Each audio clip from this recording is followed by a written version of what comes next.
Assalamualaikum warahmatullahi wabarakatuh.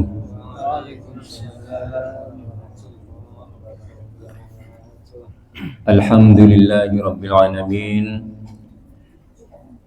Wassalatu wassalamu ala asyrafil mursalin Sayyidina wa habibina wa syafi'ina wa qurrati a'yunina wa maulana Muhammadin wa ala alihi wa sahbihi ajma'in. Subhanaka la ilma lana illa ma'allamtana innaka antal alimul hakim. Rabbi shrah li sadri wa yassir li amri wahlul 'uqdatam min lisani yafqahu qawli. Allahumma la sahla illa ma ja'altahu sahla wa anta taj'alul hazna idza syi'ta sahla. Rabbi yassir wa la tu'assir, Rabbi tammim bil khair. Amma ba'd. Yang saya hormati Ketua Masyarakat, Tuan Imam, Tuan Bilal, dan seluruh ahli jawatan kuasa surau, para sesepuh, para asatidz dan asatidzah, tuan-tuan haji, puan-puan hajjah, ibu-ibu, ayah-ayah, adik-adik dan anak-anak sekalian yang kucintai. Alhamdulillah, kita bersyukur kehadirat Allah Subhanahu wa ta'ala karena dengan rahmatnya sekali lagi kita dipertemukan dalam majlis yang penuh barakah ini. Mudah-mudahan kita dapat mengambil manfaatnya dan senantiasa diberkati oleh Allah Subhanahu wa ta'ala, diberikan semangat kita untuk terus menimba ilmu, meningkatkan ketakwaan kita dan meningkatkan amal ibadah kita. Amin ya rabbal alamin. Sebelum kita melanjutkan pengajian ini, marilah kita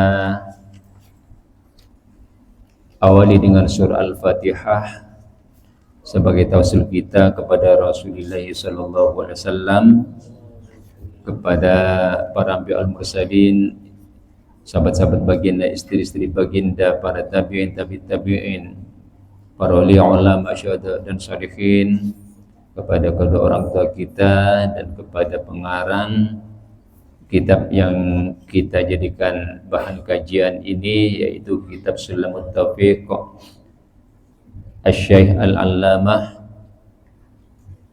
Abdullah bin Al-Husain bin Tahir bin Muhammad bin Hashim Ba'alawi, dengan salah seorang syarihnya, seorang ulama Nusantara yang sangat terkenal, Al-Allamah Asy-Syaikh Muhammad Nawawi bin Umar Al-Jawi Al-Bantani. Al-Fatihah. A'udzu billahi minasy syaithanir rajim. Bismillahirrahmanirrahim. Alhamdulillahi rabbil alamin. Ar-Rahmanir Rahim. Maliki yaumiddin. Iyyaka na'budu wa iyyaka nasta'in. Ihdinas siratal mustaqim. Siratal ladzina an'amta 'alaihim ghairil maghdubi 'alaihim waladdallin. Amin. Alhamdulillah, marilah kita teruskan kajian kita seperti kajian sebelumnya. Kajian ini kita teruskan berdasarkan kitab Sulamut Taufiq, di mana kitab ini walaupun bentuknya kecil tapi padat.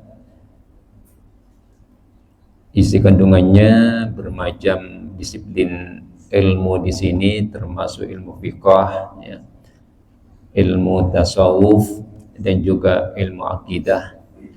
Pembahasan kita pada kali ini masih berkaitan dengan makna dua kalimat syahadat yang kita bahas pada pertemuan sebelum ini.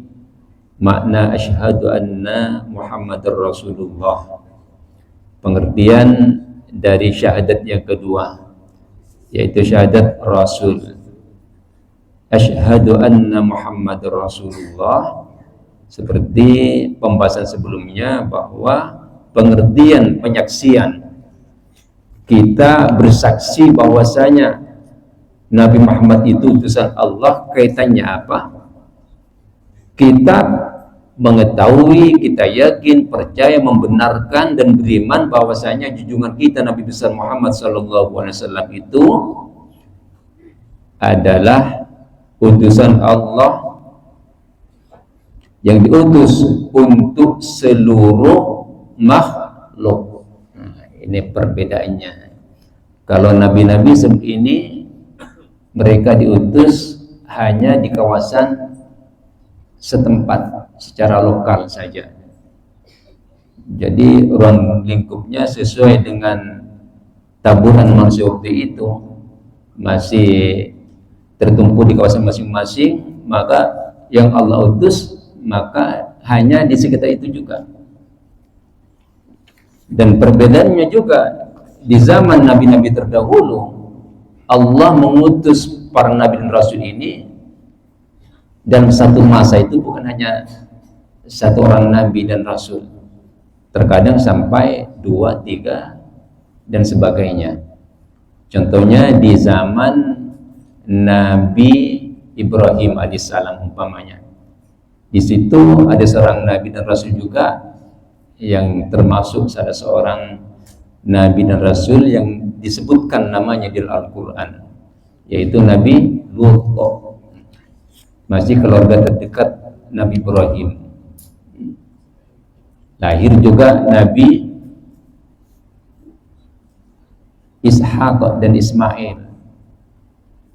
Setelah itu lahir lagi Nabi Yakub dalam satu keluarga, dan dari mereka lah menurunkan nabi-nabi sampai Nabi Muhammad SAW.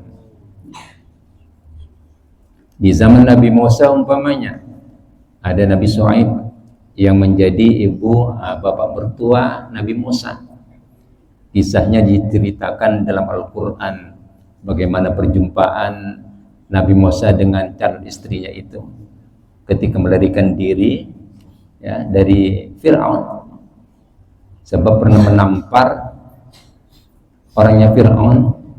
Setelah terjadi pertengkaran dengan orangnya Nabi Musa, ditampar mati. Akhirnya melarikan diri. Waktu itu Nabi Musa bersama Fir'aun.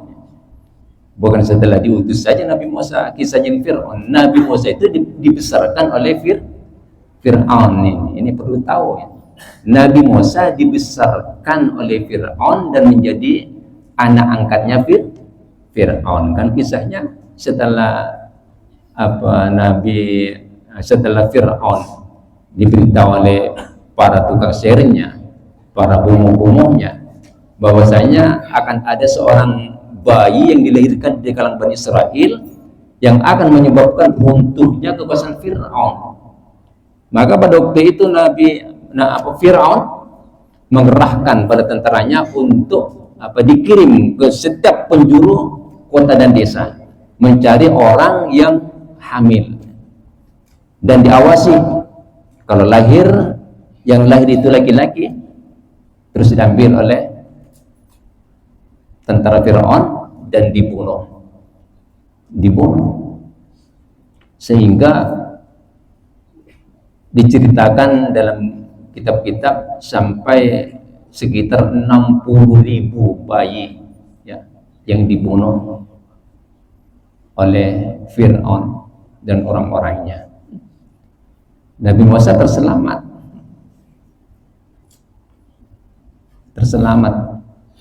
Sebab ketika tentara Fir'aun akan datang menggeledah, ibunya berpikir, dimasukkan ke dalam apa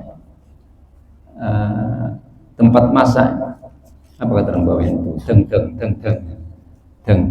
Paling teng.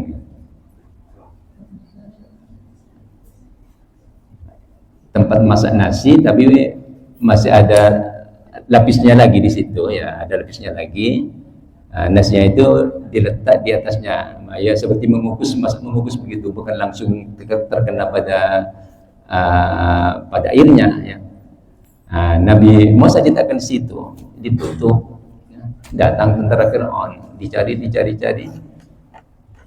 tak dijumpa, sebab tak sangka di dalam tempat nasi itu, tempat masak itu, di situ Nabi Musa letak. Dan kebetulan saudaranya Nabi Musa, kakaknya Nabi Musa, tak tahu kalau di situ berisi adiknya, dihidupkan, apinya dihidupkan, jadi dimasak. Tak perasan ya, mungkin ibunya keluar atau bagaimana. Begitu tentara Fir'aun datang, diperiksa semua kawasan dalam rumah itu, tak jumpa, sebab ada di dalam periuk yang sedang dinyalakan apinya itu. Akhirnya setelah ibunya balik sampai di rumah, tahu tentang situasinya sangat gawat sekali, sangat khawatir sekali keselamatan anaknya, sebab memang di mana-mana sudah dibunuh, diawasi. Akhirnya dihanyutkan, dan bapaknya Nabi Musa ini pegawainya Fir'aun,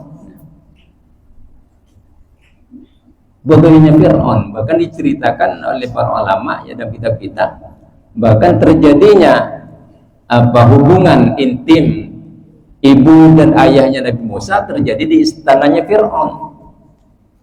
Sebab ayah kepada Nabi Musa itu termasuk salah seorang pekerjanya Fir'aun. Dapat ilham dari Allah supaya anak itu dihanyutkan ya, ke sungai. Akhirnya dihanyutkan, buatkan peti, dihanyutkan. Singkat cerita, dibawa oleh arus sungai Nil. Akhirnya terapung-apung di sekitar istananya Fir'aun. Kebetulan memang istananya itu di tepi sungai Nil. Waktu itu istrinya sedang mandi, nampak ada peti hanyut, diambil, diperiksa, ada bayi yang baru lahir ya, ada peti itu, dan tidak masukkan air dengan izin Allah, dijaga oleh Allah. Kemudian diambil, dibawa berjumpa suaminya Fir'aun. Qurratu ainin li walak, kata Siti Asiyah, wahai kekanda, ini kita dapat hadiah. Apa sih ya? Ini bayi. Tak boleh, bayi laki-laki mesti dibunuh. Ini kan dalam penjagaan kita, qurratu ainin li walak. Mungkin bayi ini menjadi penghibur antara kita suami istri. Tak apa, kita jaga. Yang kita takutkan kan kalau di luar rumah kita, ini kan berada dalam rumah kita, takkan nak buat apa-apa dengan kita. Akhirnya dipelihara oleh Fir'aun, dibesarkan oleh Fir'aun, diberi makan oleh Fir'aun. Ini kisah Nabi Musa alaihissalam ya. Baik, ini lanjutan ini masih ada kaitan dengan makna dua kalimat syahadat. Dan antaranya juga sebagai kaitannya penyaksian kita kepada yang bernama Muhammad itu adalah seorang utusan Allah, wa annahu sallallahu alaihi wasallam sadiqun fi jami'i ma akhbar bihi. Kita wajib percaya bahwasanya Rasulullah sallallahu alaihi wasallam ini adalah orang yang jujur, orang yang benar pada setiap apa yang disampaikan kepada umatnya. Ini wajib kita percaya. Rasulullah mengatakan ini wajib percaya, mengatakan itu wajib percaya. Rasul mengatakan nanti di akhirat akan ada siksa kubur, wajib percaya. Walaupun Al-Quran tidak menyebutkan siksa kubur. Nanti setelah kematian kita akan dihidupkan kembali wajib percaya. Al-Quran sudah menyebutkan, disampaikan oleh Rasulullah SAW.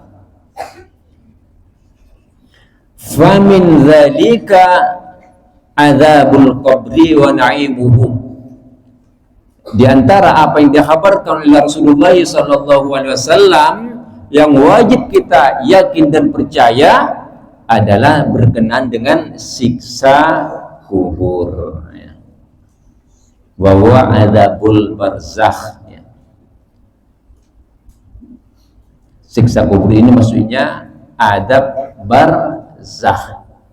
Orang yang sudah meninggal dunia kita sebut sudah kembali ke alam barzakh.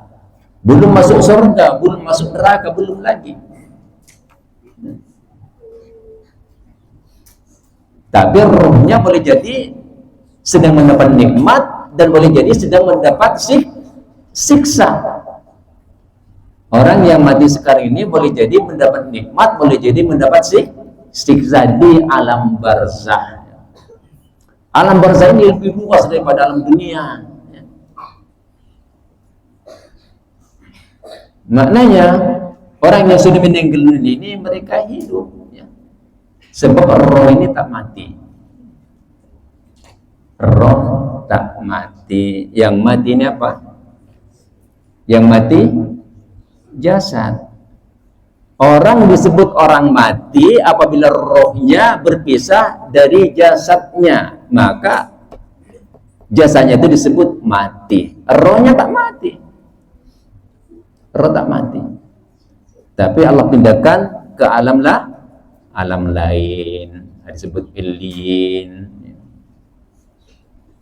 Kalau orang mati syahid, orang mati syahid disebut secara khusus fi hawasil tuyurin hadra, rohnya. Tapi roh ini dengan izin Allah kadang boleh datang ke rumah keluarganya, kadang ada di kuburannya.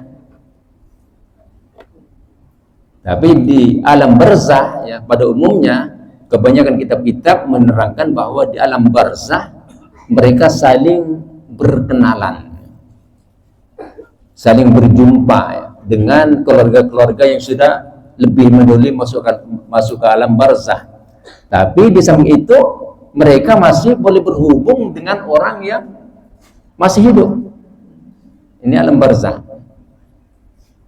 Ada sebuah kitab yang berjudul Ar-Ruh. Nama kitab itu disebut dengan nama Ruh, yang dikarang oleh Ibnu Qayyim al-Jauziyah, seorang ulama besar, muridnya Ibnu Taimiyah. Ibnu Qayyim al-Jauziyah banyak kitab-kitabnya, diantaranya Ar-Ruh. Di situ diterangkan bagaimana orang yang sudah meninggal dunia itu masuk ke alam barzakh tahu tentang keadaan keluarganya yang masih hidup di dunia. Jadi ibu kita, ayah kita, nenek kita yang sudah meninggal dunia tahu tentang keadaan kita. Apa yang kita lakukan mereka tahu. Sebab itu jangan disakiti mereka di alam barzakh dengan tingkah laku kita yang tidak seperti apa yang diharapkan oleh agama. Kalau kita melakukan perkara-perkara yang dilarang oleh agama, mereka bersedih, mereka menangis. Sebaliknya apabila kita melakukan perkara-perkara yang diperintahkan oleh agama, kita menjadi orang yang bertakwa, mereka suka di alam barzakh.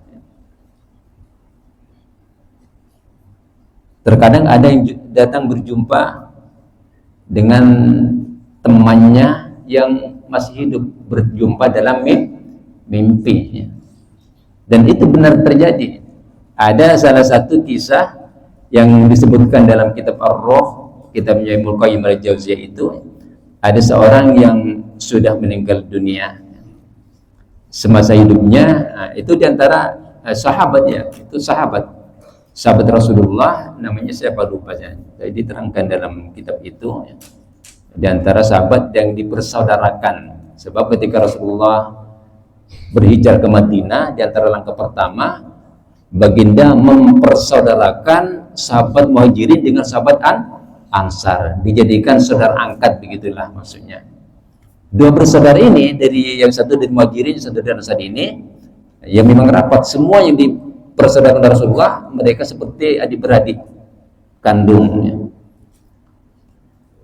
Mereka berjanji antara dua bersaudara ini, siapa di antara kita yang lebih dulu meninggal dunia, harap datang harap datang dalam mimpi. Yang satunya bertanya, apakah hal seperti ini boleh terjadi? Boleh, kata Rasulullah, boleh. Betul, tak lama kemudian yang satunya itu meninggal dunia.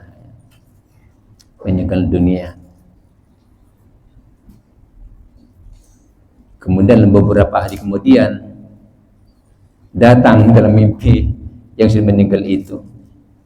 Datang, kemudian ditanya oleh saudara yang masih hidup itu, bagaimana keadaan kamu sekarang? Alhamdulillah, dalam nikmat Allah.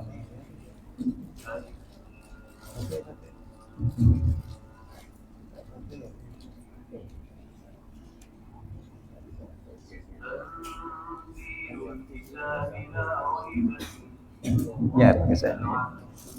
Siapa yang sampai ke atas? Siapa yang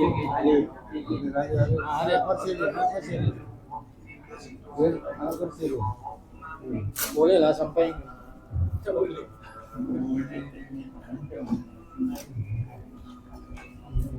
Jadi kurang 8 menit, ada 8 menit masih ngaji.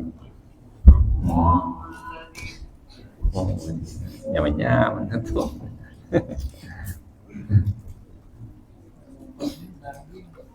Baik ya. Kembali pada mimpi seorang sahabat yang dipersaudarakan oleh Rasulullah ya. Dalam mimpi itu ditanya oleh saudara yang masih hidup ya. Dia menyatakan alhamdulillah dalam kebaikan, dalam ridha Allah Subhanahu wa taala.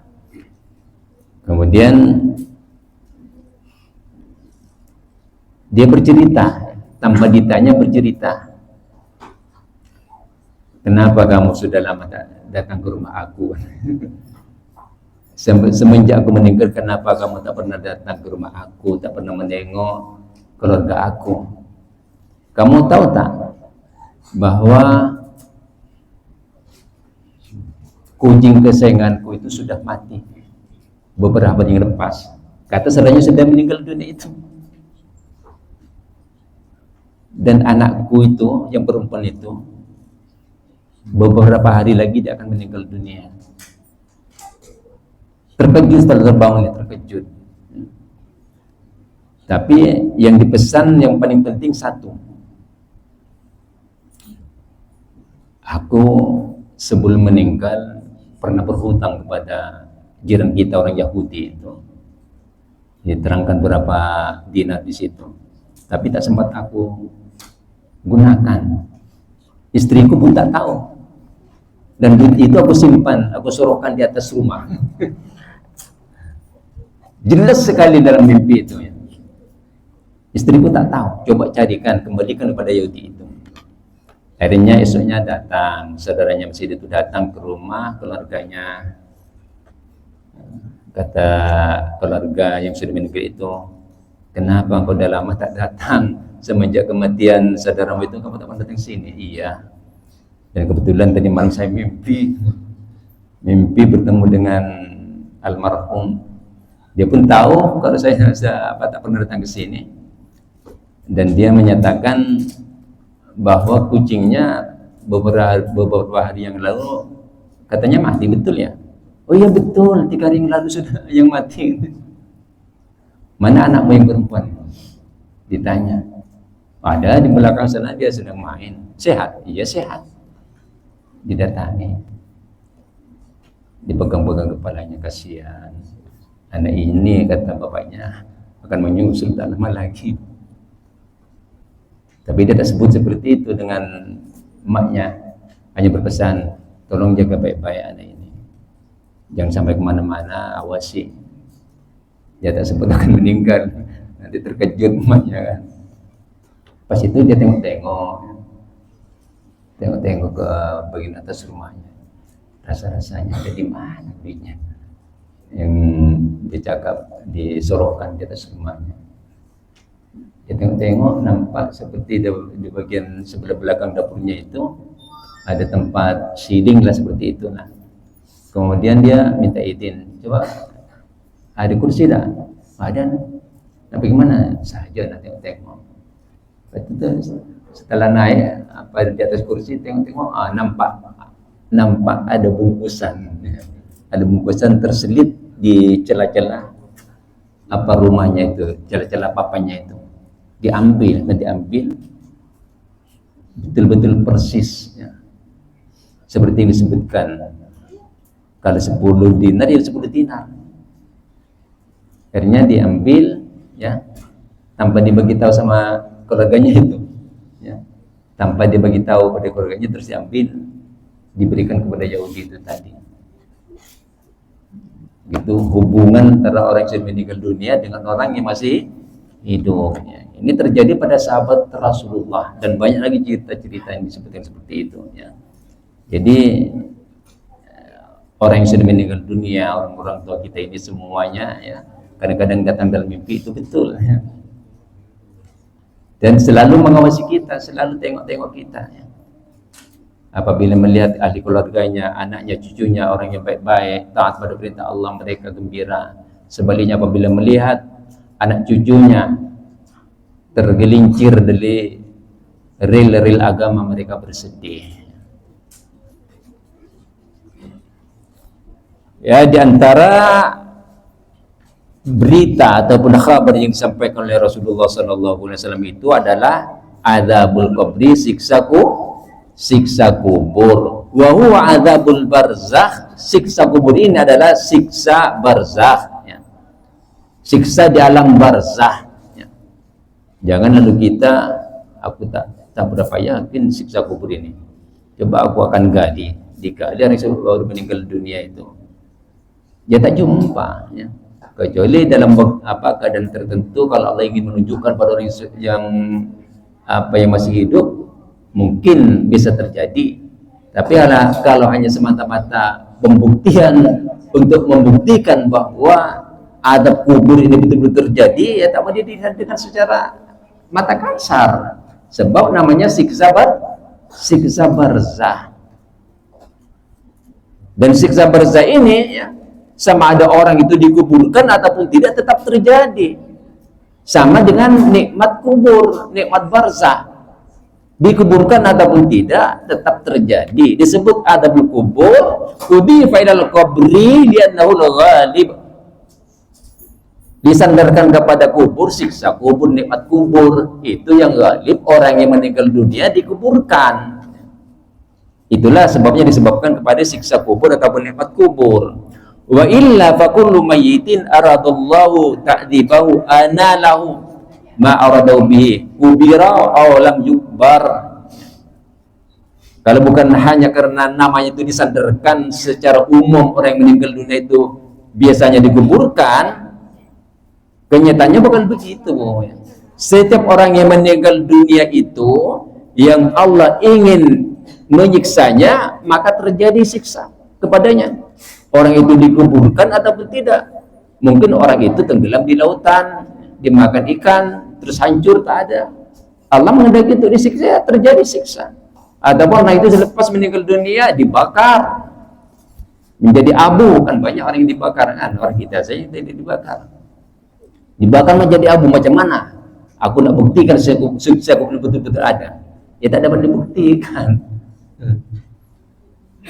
Sedangkan perkara yang kita buat saja banyak ada dibuktikan secara mata kasar ya. Katalah siksa di alam maya, kan sekarang musim alam maya, kita punya alamat, kalau dicari tak jumpa sebab alamatnya di alam maya. Tapi semua boleh disimpan di situ, data-data boleh disimpan di situ. Cari di mana ini rumahnya, di mana ya, tak jumpa. Itu baru ciptaan manusia.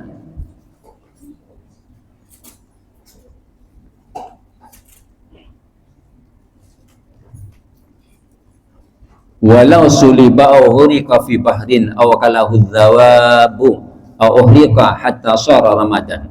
Walaupun orang itu disalib, tenggelam umpamanya di lautan, atau dimakan binatang buas, atau mayat itu dibakar hingga menjadi debu, wa dzurya firris, dan dihambur-hamburkan pada angin yang bertiup, tetap terjadi siksa atau nikmat kubur.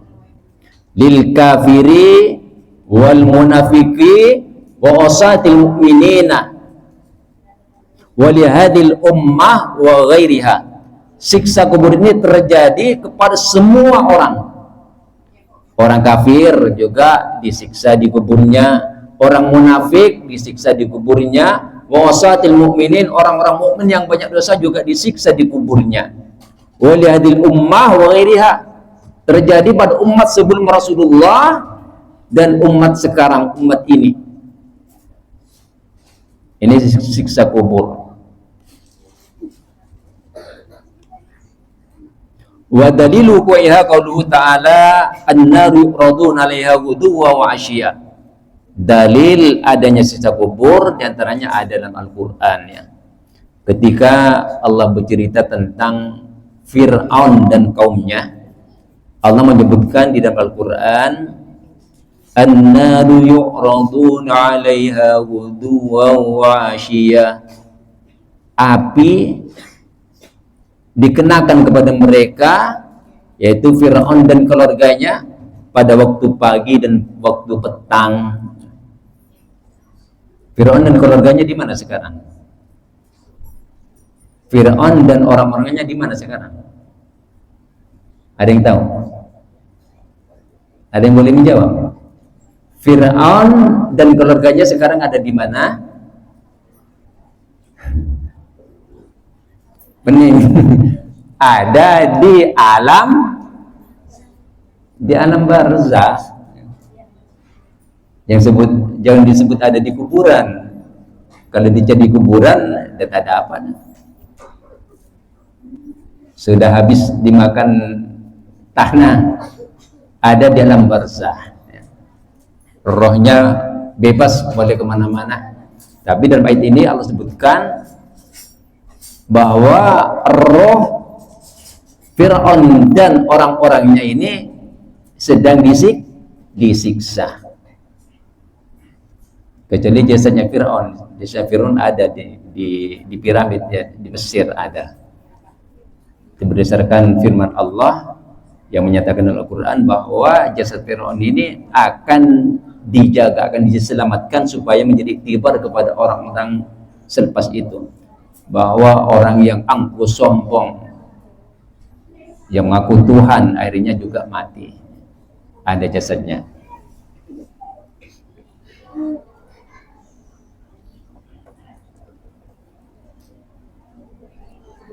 Wa na'imuhu al-qabri, dan juga kita wajib percaya adanya karena Rasulullah telah mengkabarkan nikmat kubur.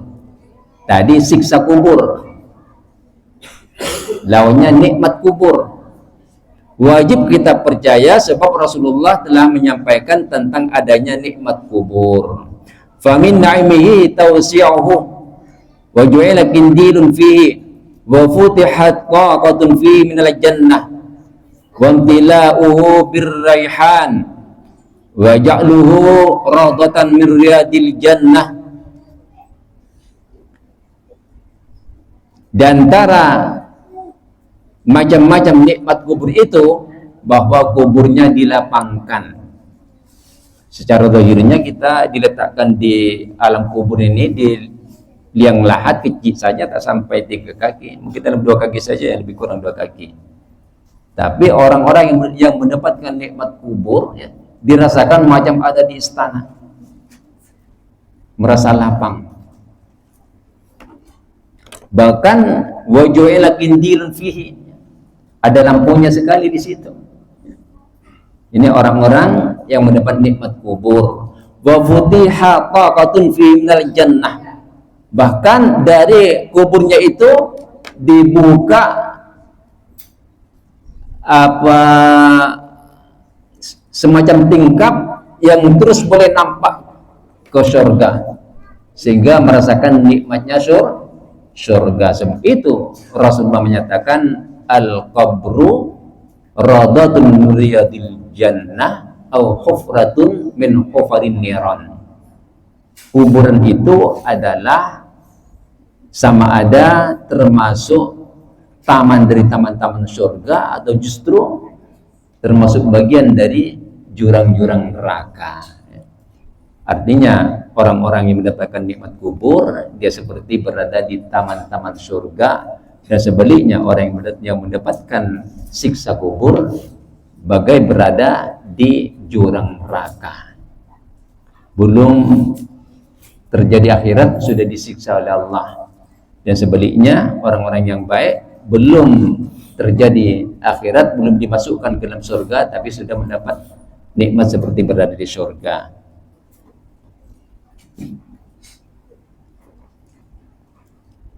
Wa su'alul malakaini munkarun wa nakirun, dan juga wajib percaya bahwa setelah orang yang mati itu dikuburkan akan ditanya oleh dua orang malaikat yang bernama Munkar dan Nakir. Wajib percaya.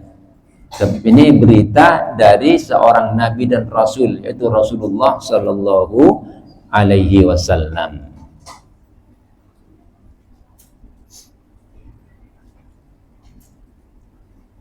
Kata-kata Munkar dan Nakir ini lebih kurang maknanya. Munkar ini artinya orang yang tidak disukai, sama dengan nakir. Kenapa dikatakan tidak disukai ataupun asing? Summiya bidzalika hadzal malakan li'annahu ya'tanil mayyit bi suratin munkarah. Disebutkan Munkar dan Nakir, dua orang malaikat ini, ya, sebab mereka datang berjumpa orang yang sudah dikuburkan itu dalam bentuk rupa yang sangat asing, bahkan sangat menakutkan. Memang Allah jadikan Munkar dan Nakir ini sebagai ujian. Melihat bentuk rupanya saja itu sudah merupakan siksaan.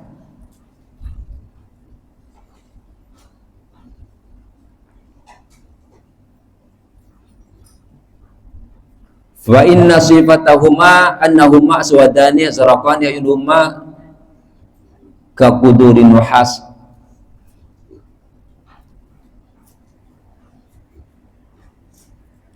Diterangkan bentuk rupa Munkar dan Nakir ini, kulit mereka nampak hitam legam, azraqani ayunuhuma, matanya biru nampak bersinar, kulitnya kelihatan sangat gelap hitam, tapi matanya besar, kaqudurin nuhas, seperti besarnya periuk yang besar itu, dan nampak menakutkan. Kita nampak tengok kalau di kegelapan malam nampak mata besar seperti matanya kucing, apalagi mata yang lebih besar lagi, kita kan agak merasa merinding, merasa gerun, takut. Nah, ini kan pula nampak besar seperti periuk yang besar, macam mana. Jadi melihat bentuknya saja orang sudah merasa tersiksa.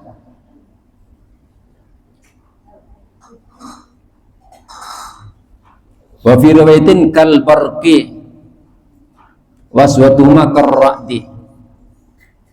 Dalam sebuah riwayat diterangkan bahwa matanya seperti sambaran petir. Waswatuhuma karra'di. Sedangkan suara mereka seperti suara buruh guntur, menakutkan. Wa idza takallama yakhruju min afwahihima kan-nari. Apabila bercakap maka dari mulutnya keluar uapan api. Begitu buka mulut, api yang keluar. Ini malaikat Munkar dan Nakir.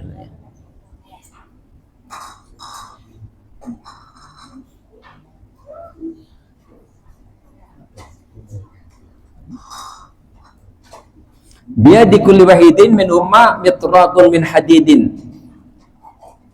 Dua orang malaikat ini sama-sama memegang cemeti, ya, memegang cemeti. Cemetinya bukan rotan, ya. Bukan rotan, tapi terbuat dari besi. Memegang cemeti besi, lau duriba bil jibal ladzabat. Seandainya besi yang dipegang malaikat Munkar dan Nakir ini dipukulkan ke gunung, gunung itu akan hancur dari beratnya, dari besarnya besi yang dipegang itu.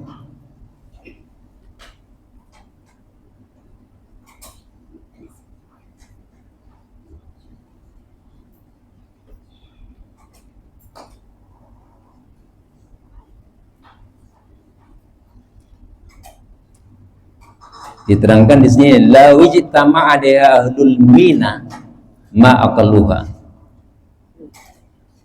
Diibaratkan seandainya orang-orang yang sedang berada di Mina itu, ya, kalau orang di musim haji kan satu kali berkumpul ratusan ribu bahkan jutaan manusia kan berkumpul di Mina. Diibaratkan kalau orang yang sedang berada di Mina itu semuanya mengangkat cemetinya malaikat Munkar dan Nakir itu, mereka tak akan mampu. Dari besarnya yang dibawa masukkan kubur, macam mana? Kan macam tak logiknya. Kuburnya rohnya kecil saja, tapi mereka yang datang membawa besi yang besar. Nah, itu kembali pada tadi, bukan alam zahir, bukan alam dunia, tapi sebagai bentuk dari bagian alam maya. Alam barzah, ya, alam barzah.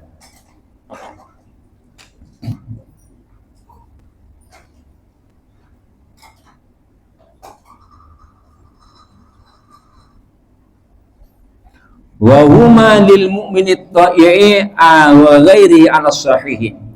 Menurut pendapat yang sahih, pendapat yang benar, bahwa malaikat Munkar dan Nakir ini datang kepada orang mukmin yang saleh dan yang tidak saleh. Jangan ingat, kalau aku ini yang bertakwa, aku ini tak tinggalkan salat, aku tak kerjakan perkara-perkara dosa, maka aku tidak akan berjumpa dengan malaikat Munkar dan Nakir. Tak. Mereka tak takut datang pada semua orang. Cuma bedanya, lakin yarfaqani lil mu'min, tapi mereka berlaku lembut kepada orang-orang mukmin. Wa yaqulani lahu idza wufiqa li jawab nam naumatal arus. Dan setelah orang mukmin itu ketika ditanya dapat menjawab semua pertanyaannya, didodoikan oleh malaikat Munkar dan Nakir. Apa? Kamu sekarang tidur, bertenanglah di sini, istirahatlah seperti tidurnya pengantin. Sebut nam naumatal arus, tidurlah kamu seperti tidurnya pengantin. Maksudnya tidurnya pengantin ini macam mana? Kalau pengantin tidur ini, bapaknya sendiri tak berani untuk membangunkan.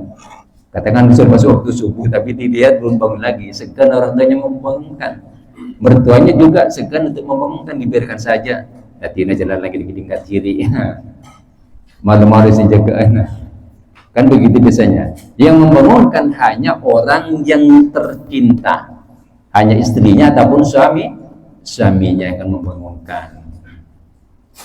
Ini yang orang baru menikah, ya. Jadi digambarkan begitu, dan kitab kata malaikat Munkar dan Nakir, tak apa, kau sekarang rehat, kamu tidak akan diganggu, maksudnya begitu.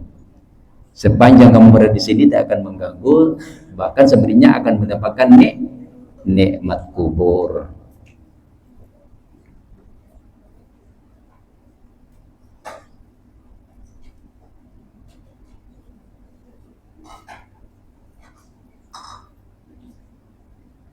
Wa yanharani al-munafiq wal kafir, dan mereka akan menggertak, ya, akan menengking orang munafik dan orang kafir.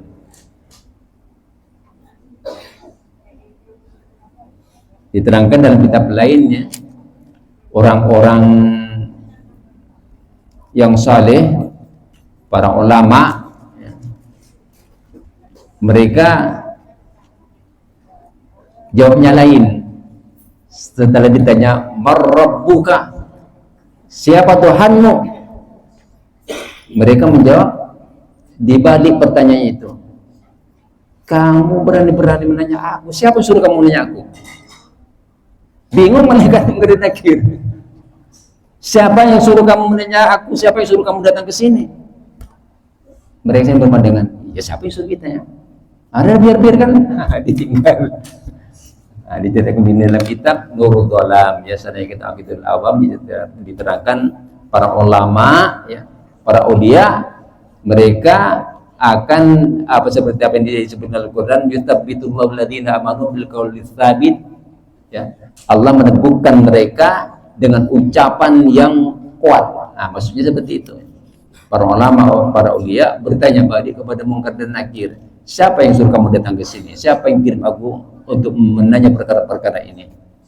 Akhirnya mereka Munkar dan Nakir tidak meneruskan. Tapi orang mukmin, ya, orang mukmin yang biasa, yang taat, ya seperti itu, seperti tadi ditanya, "Marrabbuka wa man nabiyuka wa ma imamuka wa ma qiblatuka wa ma ikhwanuka." Ditanya pertama berkenaan dengan siapa Tuhan kamu, siapa nabimu, siapa imammu, siapa saudaramu. Ini semua pertanyaan-pertanyaan ini sudah dibocorkan terlebih awal. Kan sudah dibocorkan ini. Tapi apakah kita mampu menjawabnya? Tengok macam mana keadaan kita mati. Kalau semasa hidupnya kita taat pada perintah Allah, kita jauhi larangan-larangan Allah, insya Allah akan Allah mudahkan untuk menjawab pertanyaan Munkar dan Nakir ini. Dan jika sebaliknya, Allah alam, kalau tidak mendapat hidayah dari Allah, mungkin akan susah untuk menjawabnya.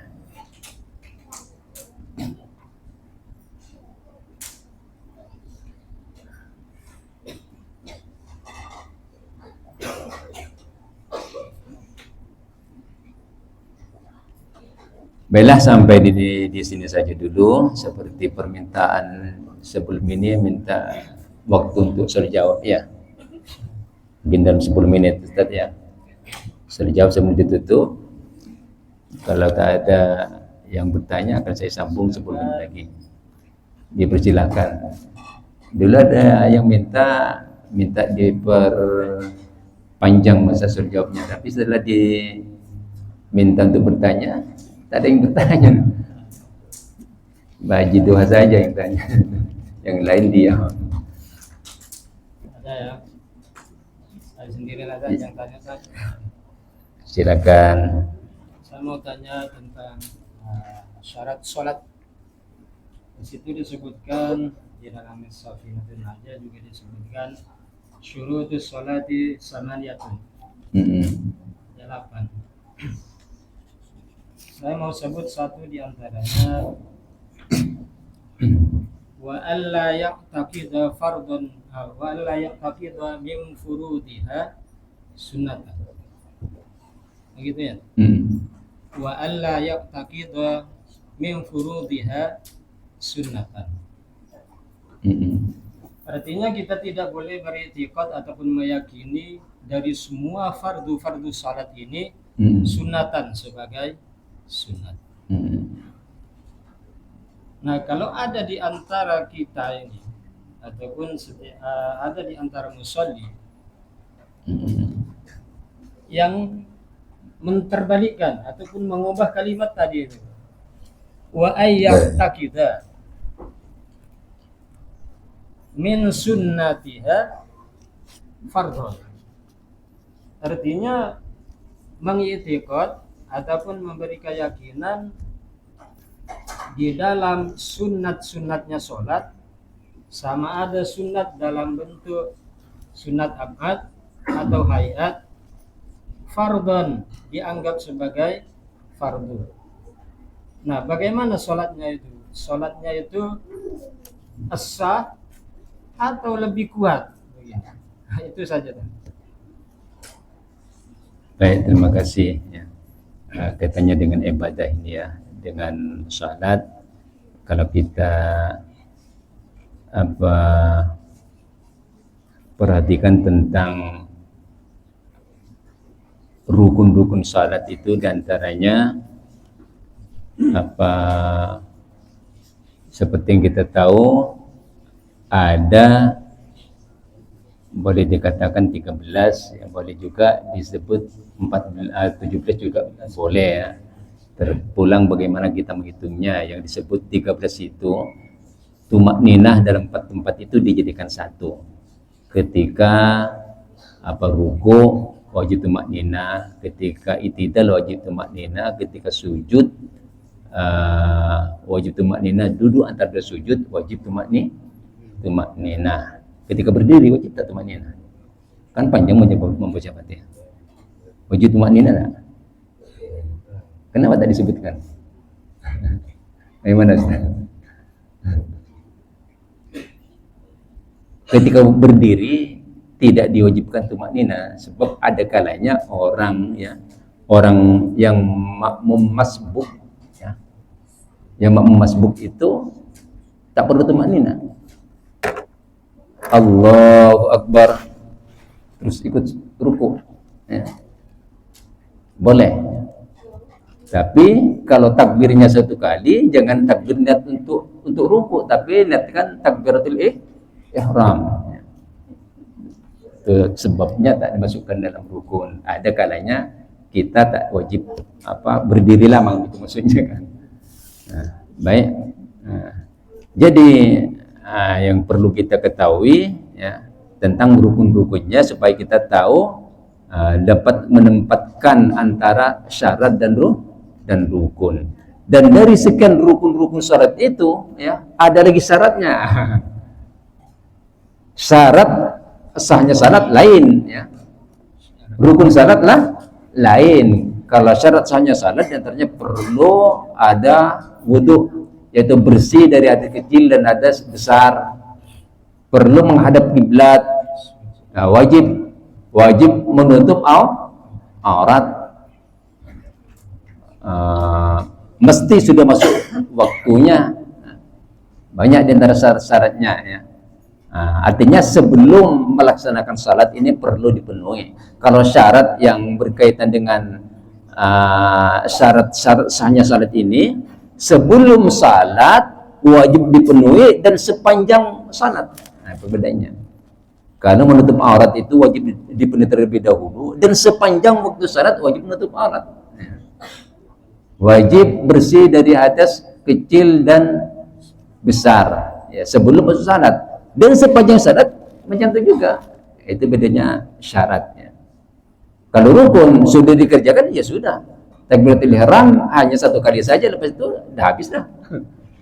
Dan rakaat yang pertama rukuk ya hanya satu kali saja. Sudah kerjakan ya sudah. Nanti rakaat keduanya lagi ya.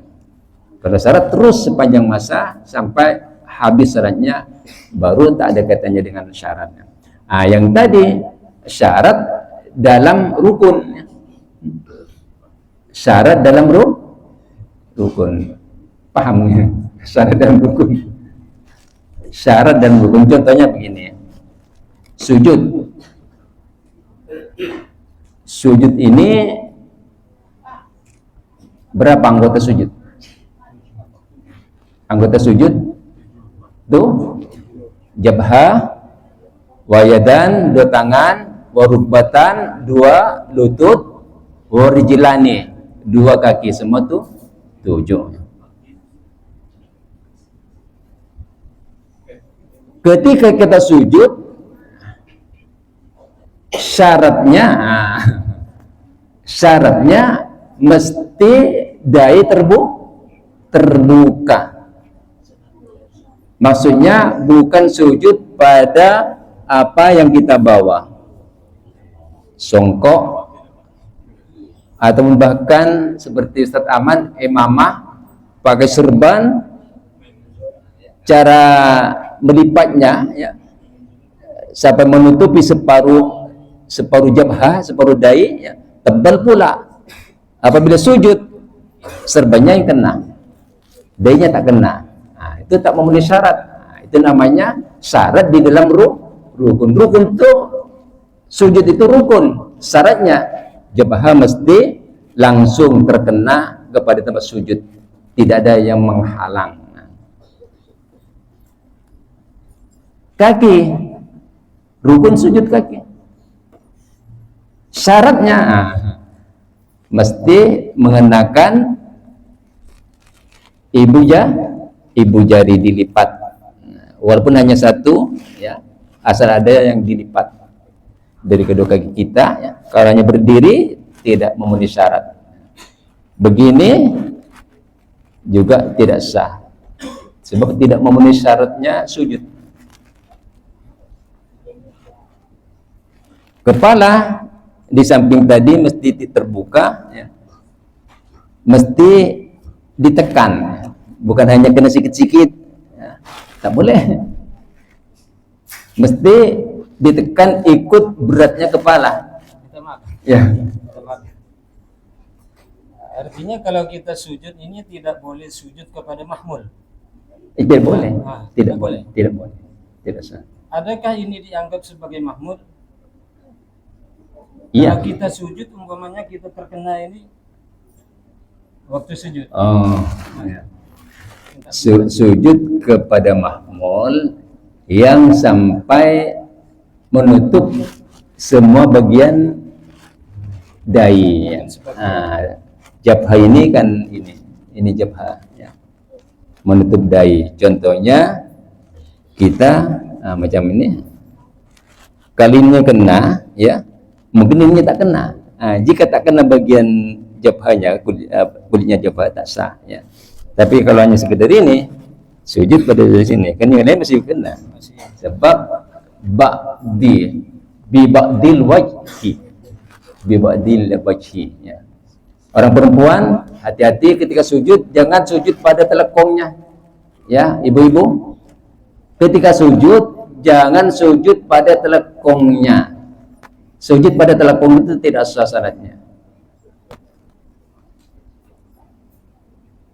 Tapi ini tangan, ya, tangan tak perlu ditarik. Kalau ditarik nampak ininya batal. Ada setengah orang, ya, apabila sujud macam kan kadang-kadang telekongnya ini menutup macam ini kan sebelah bawahnya, digesek-gesekkan supaya terkena, itu tak perlu. Walaupun pakai sarung tangan sekali boleh, asalkan tangannya ini dikenakan pada tempat sujud, walaupun berlapik tak masalah, ya. Terkena kain mukenanya tak masalah. Yang masalah dahi jangan terkena, jangan sujud pada telekong, ya. Sebab itu mahmul yang kita pakai, yang kita guna, yang kita tanggung, tidak boleh. Baik, kaitannya dengan tadi belum dijawab. Pertanyaan tadi, di antara apa syaratnya, ya, wa la ya'taqida fardhan min furudiha as-sunnah, ya. Kita tidak boleh beriktikad bahwa salah satu fardu salat ini kita itikadkan sebagai sunat, tidak boleh, tidak sah. Dia tahu sujud ini fardu, kemudian beriktikad ini sunat saja. Dan kita tidak boleh seperti itu, ya. Ya fardu kita anggap sebagai fardu, ya.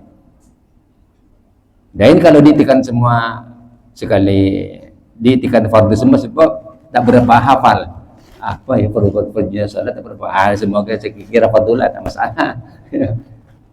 Ya, tak masalah, ya. Jangan itikadkan semuanya sunat atau salah satu fardu sunat, jangan, ya. Kalau tak berapa hafal, ya biarkanlah, kira sunat semualah, apa kira fardu semualah. Kadang-kadang yang baru belajar dia tak berapa ingat apa ya Bang, fardunya salat ini, niat takbiratul ihram, ini fardu ke sunat. Ragu-ragu, itikadkan fardu sajalah, ya. Mari ragu-ragu. Tapi macam manapun kita perlu belajar fardunya apa supaya betul. Sebab orang salat ya, walaupun betul caranya, kalau tak tahu syarat rukunnya ya, boleh jadi pada waktu itu betul, sebab ikut-ikutan lihat orang. Tapi kalau tak belajar, tak ada ilmunya, ketika salat pada waktu itu boleh jadi tak betul. Tengok orang sudah macam ini sujud, ingatkan turun macam ini saja, padahal ada apa, rukun sujud itu ada. Rukun sujud mesti apa tuh, 7 anggota. Kita kena tahu baik kena buat macam mana, kedatangan macam mana ya. Sujud dengan tapak tangan, bukan macam ini. Dengan tapak tangan. Kaki sujud dengan mengenakan perut jari. Ya, itu di antara syaratnya. Ya. Kena belajar betul-betul, sebab itu pentingnya belajar. Ya. Syarat dan rukunnya apa saja kena tahu ya. Kena belajar tentang syarat dan rukunnya, bahkan juga yang membatalkan. Baik, kalau ada pertanyaan lagi.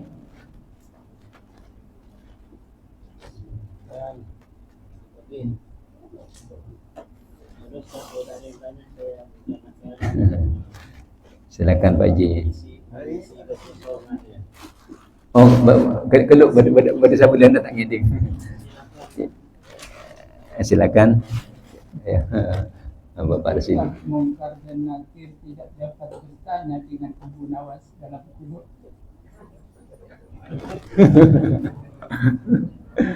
Mungkar dan Nakir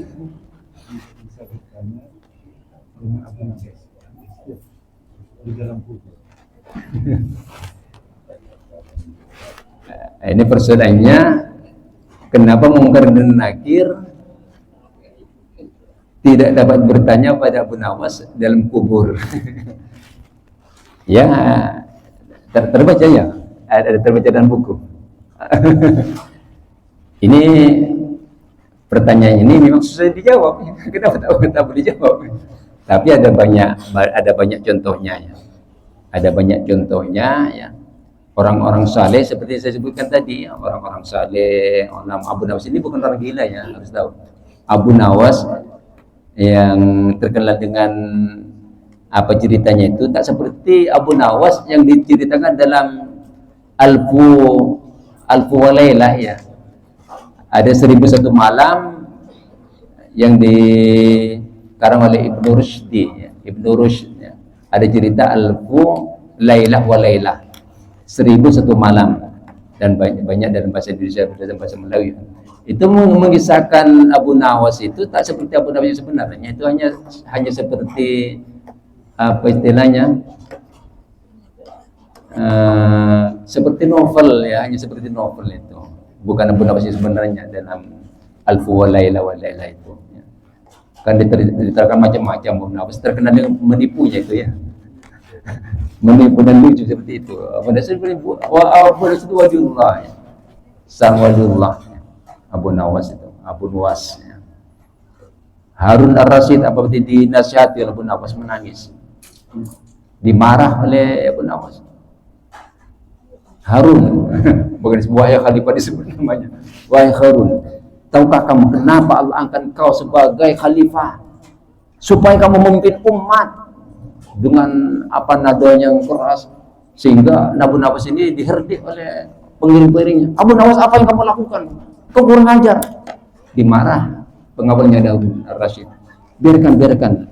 Susah aja orang yang ikhlas memberikan nasihat pada aku. Biarkan. Zidni. Ya Abu Nawas, tambahkan lagi. Ditambah. Dimarah Abu Nawas. Itu Abu Nawas yang sebenarnya. Nah, baiklah. Ya mungkin itu benar atau tidak ya.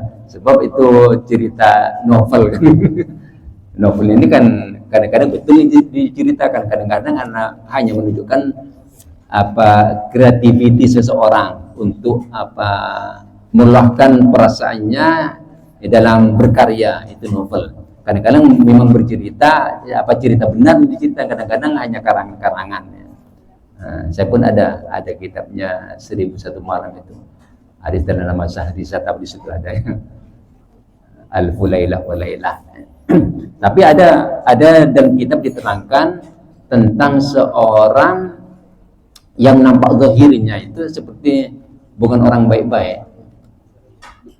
Bukan orang baik-baik. Dia berwasiat kepada keluarga terdekatnya, berwasiat, kalau nanti aku mati, tolong aku kafankan dengan pakaianku yang sudah lusuh itu, yang buruk, jangan ambil yang buruk-buruk. Berusaha seperti itu. Ya, akhirnya walaupun tak berapa memahami maksudnya, setelah dia meninggal dunia betul-betul dapilkan pakaian yang sudah buruk-buruk itu dikafankan. Seperti itu diperhatikan oleh saudara-saudara keluarganya telah dikebumikan, ditinggal oleh orang yang menghantar. Satu orang masih tertanya-tanya kenapa dia minta seperti itu, atau ada maksud lain. Ternyata setelah diperhatikan diintai kalau ada perkara ini, diintai oleh keluarganya, didekatkan telinganya ke tanah, mana tahu mendengar suara yang lain macam. Tiba-tiba Allah buka hijab, Allah mendengarkan, keluarga yang mendengarkan itu mendengar percakapan mungkar nakir dengan saudaranya yang meninggal itu. Marabbuka, apa yang bercakap nih? Karena ada bahasa Melayu, apa yang cakap nih? Kau salah orang lah. Kau tak nampak pakaian aku ini semua ini lama aku meninggal, engkau salah nih. Dia urusan dah lama aku meninggal, bingung malaikat mungkar nakir. Ya Allah, hambamu yang bernama Fulsiful ini, ketika aku tanya dia menjawab lain macam, katanya aku salah. Ya, tinggalkan hambaku ini orang yang saleh, kata Allah, tinggalkan. Mungkin kalau betul cerita benda situ ya seperti itu, lebih kurang ceritanya. Memang ada dalam kitab itu ya, ada dalam kitab. Dan satu lagi cerita yang mungkin kita tak pernah mendengar. Mungkar dan nakir ini semenjak kejadian itu kepada orang mukmin berlaku sangat lembut sekali. Karena apa? Ketika Sayyidina Umar wafat, Sayyidina Umar ini kan terkenal khalifah yang sangat adil. Khalifah yang sangat adil dan tegas sekali. Sehingga bukan hanya manusia yang takut, setan pun takut. Bahkan jalan yang akan dilalui Umar, setan tak berani lalu situ. Setan tak berani berselisih dengan Umar. Nampak saja dia sudah menyingkir. Diterangkan dalam kitab ini bahwa ini mungkin yang lain tidak pernah dengar ini. Waruya anna sababa boleh teruskan. Waruya anna sababa rifqihima bil mu'min lamma mata Sayyidina Umar bin Al-Khattab udhifina wa sarafal jamaah fa baqiya Sayyidina Ali karamallahu wajhah wa radhiya anhu yataraqqab fil qabri yastami'a kalam Sayyidina Umar ma hadainil malakaini. Diterangkan dalam kitab ini syarahnya kitab Aqidatul Awam, namanya Nurul Zolam, pengarangnya Al-Bantani, Syekh Nawawi bin Umar Al-Bantani. Diceritakan bahwa sebabnya malaikat mungkar dan nakir ini berlembut kepada orang-orang mukmin umat Rasulullah SAW, karena ketika beliau meninggal dunia, Sayyidina Ali tak pulang bersama jamaah, tapi masih mengintai, ingin mendengar dialognya mungkar dan nakir dengan Sayyidina Umar. Apa yang terjadi kalau diizinkan mendengar oleh Allah? Ternyata diperdengarkan betul oleh Allah. Setelah telinga Sayyidina Ali didekatkan ke tanah, mendengar dengan jelas dialog antara mereka mungkar dan nakir dengan Sayyidina Umar. Fasami'ahu yaqul, maka tiba-tiba Sayyidina Ali yang mengintai ingin mendengarkan dialog malaikat mungkar dan nakir dengan Sayyidina Umar itu, tiba-tiba Allah perdengarkan. Sayyidina Umar menjawab mungkar dan nakir, ayyuhal malakan ana wa'adtukuma wa usikuma alla ta'tiyal mu'min ba'da hadzal waqt bi suratikum hadhihi balinkum samin hadi lian lamma ra'aitukum bi hadhil halah hasal minni khaufun wa faza'un syadid wa ana sahibu Rasulillah sallallahu alaihi wasallam fa kaifa bi siwaya idza ra'akum bi hadhihi faqala lahu sam'an wa ta'ah sam'an wa ta'ah la nusi amrak ya sahiba Rasulillah. Ketika Munkar dan Nakir ya muncul ya untuk bertanya kepada Sayyidina Umar, terus dimarah. Tak sampai bertanya dimarah. Wahai Munkar dan Nakir, aku pesan pada kamu ya, selepas ini kamu jangan datang pada orang mukmin dengan bentuk rupa kamu yang sangat menakutkan ini. Tahu tak kamu tadi? Ketika kamu muncul, aku kaget tahu. Aku terkejut tengok muka engkau. Dan kali jangan datang pada orang mukmin seperti ini. Engkau tahu tak, aku ini sahabat Rasulullah. Aku ini sahabat Rasulullah, engkau tak kenal aku apa? Engkau nak tekan aku. Lepas ini, awas kalau engkau berlaku kasar dengan bentuk muka kamu macam ini kepada orang-orang mukmin. Jawab Malik Munkar dan Nakir ini, sam'an wa ta'ah la nuksi amrak ya sahibah Rasulillah. Kalau begitu aku mendengar dan aku patuh. Kami tidak akan mengingkari permintaan Tuhan wahai sahabat Rasulullah, kata Malaikat Munkar dan Nakir ya. Ini sekedar kisah-kisah yang mungkin kita tak pernah dengar ya. Mudah-mudahan akan menambah keimanan kita kepada Allah Subhanahu wa taala. Amin ya rabbal alamin. Sampai di sini saja. Semoga bermanfaat. Mohon maaf atas segala kekurangannya, dan yang baik itu datangnya dari Allah Subhanahu wa taala, dan perkara-perkara yang buruk ini datangnya dari kelemahan diri saya sendiri. Minta maaf tadi ada tanda jiduha yang bertanya. Insyaallah simpanlah untuk minggu kemudian. Ya, terima kasih. Walafu minkum. Assalamualaikum warahmatullahi wabarakatuh. Al-Fatihah. A'udzu billahi minasyaitonir rajim. Bismillahirrahmanirrahim. Alhamdulillahirabbil alamin. Ar-Rahmanir Rahim. Maliki yaumiddin. Iyyaka na'budu wa iyyaka nasta'in. Ihdinas siratal mustaqim. Siratal ladzina an'amta 'alaihim ghairil maghdubi 'alaihim waladdallin. Alhamdulillahirabbil alamin. Wassalatu wassalamu ala asyrafil mursalin sayyidina Muhammad wa ala alihi wa sahbihi ajma'in. Allahumma anfa'na bima 'allamtana wa 'allimna bima yanfa'una. Allahumma anfa'na bima 'allamtana wa 'allimna bima yanfa'una. Allahumma anfa'na bima 'allamtana wa 'allimna bima yanfa'una. Rabbi shrah sudurana yassir umurana bi rahmatika ya arhamar rahimin. Allahumma ij'al jama'ana hadza jam'an marhuma wa tafarruqana min ba'di tafarruqan ma'suma. Wa sallallahu ala sayyidina Muhammad wa alihi washabihi ajma'in. Alhamdulillahirabbil alamin. Taqabbalallahu minkum.